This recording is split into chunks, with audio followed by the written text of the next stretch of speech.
Hey, so this is a 2-day old wash and go. And after I did this wash and go, I went and taught a Zumba class. And right after that, I went and worked out. So I didn't do anything yesterday, but I slept on it and I've obviously exercised and sweat in it. And I guess normally by this point, since I've been doing so much activity, it would be a good time to do a co-wash. And normally I would, but I have things to do today, so I can't do that right now. But a lot of you have asked about how to refresh your curls without having to basically get in the shower and drench your hair. You do have to wet it though. That's the only way really I know how, if you have a washing machine. So all you really need is some kind of spray bottle. You can even do it in the sink. I just found the spray bottle to be a little easier. And some kind of gel. Now the gels that I've been using have changed. Now I started with the Eco Styler gel, the clear one. Then I went to the olive oil one. Then I went to the Icy Fantasia clear gel. And now I'm using the olive oil Icy Fantasia gel. They both work, the Eco Styler and Icy Fantasia. They work almost exactly the same. The only thing I will say about the Icy Fantasia is when you're doing slick back styles, it makes it shinier. Like it just gives it more of a shine. And I don't know what they're talking about here when they say with sparkle lights. I don't know what that means, but I guess it does something because it is shinier for slick back styles. And if you don't care about that, then who cares? I think this one's a little more expensive, but it's not expensive. I think this was like $7. Eco Style is like, I don't know, 4 or 5. Anyway, so this is the hair, this is the afro. I know I don't come on camera this often. Yes, it gets like this. So I'm going to show you how I get the more defined look. Now what I do, so I just take like a section right in the front, the driest, frizziest, not driest, the frizziest section, and spray. And you don't need to drench it. I don't even go all the way up to the root because I would like my roots to be big and puffy.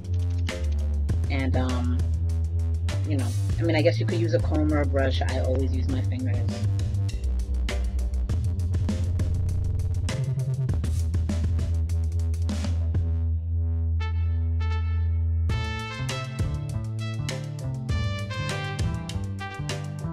Alright, and then you take some gel. I need about that much. And just coat over it and rake through.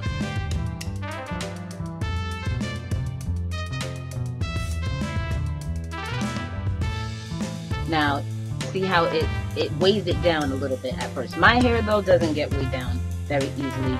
And once it dries, it springs right back up. I know the curls look big and almost non-existent right now, but that changes as it dries. And again, right in front, right on top of my head, are my loosest curls anyway. So they're not going to do anything like the curls that are back here. And these have lost their definition already. I really don't care about that.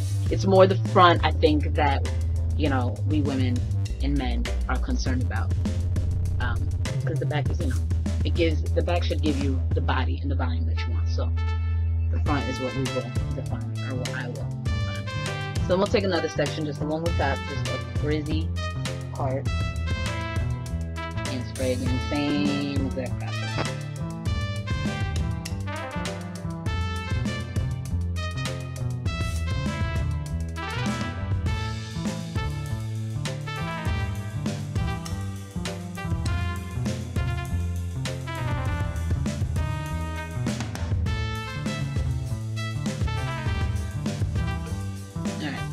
So all I did off camera was I did the other side, and then I took these pieces in the front right here, just that right here. Wet that, put some gel. Same thing on the other side, just this, put some gel. Basically what you have done is taken the frame of your face and whatever part you have, mine is kind of off to the side. The top layer is here. I didn't do the back top layer because I really don't care about that either. And I like that to be poofy too. I don't like that to be all down. So I just left that alone. I know I look like a crazy wet poodle right now, but when it's all dried, it actually looks really good. And almost as if you had just completely washed or co-washed your hair. And if you don't like gel, if gel dries your hair out, these gels that I use don't dry mine out. But if you're afraid of gel and you're not a fan, then obviously this method isn't gonna work for you. I have done like just putting in conditioner, like the herbal essences, that has worked too. it doesn't hold as long, but it does work, you know, temporarily. So when this dries, I'll come back and I'll show you. That is it. My hair is dry now. It took about 20 minutes. I let it air dry. I don't diffuse. I haven't diffused since I've cut all my relaxed ends off. I think if I did, my hair would be a lot bigger, and I'm fine with the size that it is. But if you can't get the volume that you desire without diffusing or using volumizing products, definitely get a diffuser. And of course, if you're in a rush and you don't want to walk out with your hair wet, then diffusers work great for that too. But I don't diffuse, for those of you that have. So yes, this is it. This is how I refresh my curls when I'm in, you know, just a quick rush and I can't hop in the shower and do it the long way. So I hope this helps, and I will see you.